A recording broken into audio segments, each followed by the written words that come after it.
A pecan's genetics lay out a blueprint for how a tree will grow over time.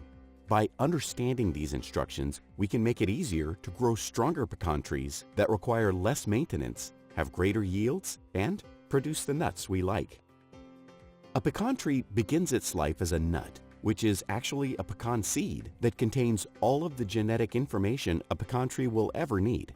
When planted, it sprouts, and following the instructions in its DNA, grows for about 7 to 10 years, a time known as juvenility, which is like the childhood of the tree.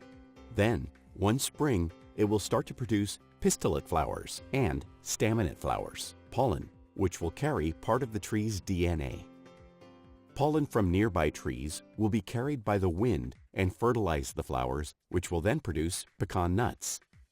Through the summer, those nuts will lengthen and grow, harden in the early fall, and form a kernel by late fall.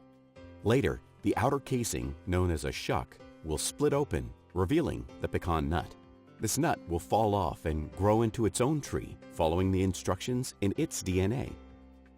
A pecan tree can live for well over 100 years, making new nuts every year. A pecan grower could plant seeds in place and let those trees grow naturally until they produce nuts.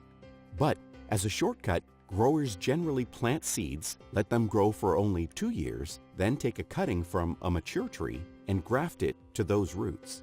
This means that the tree will actually have 2 sets of DNA in one tree, one set in the roots and another in the grafted part or scion.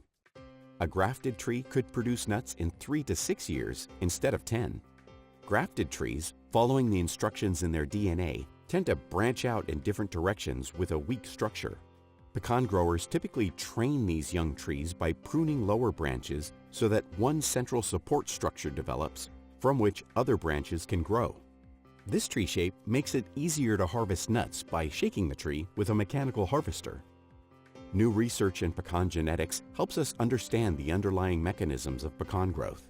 With further research, we can develop pecan varieties that grow exactly how we want at just the right time.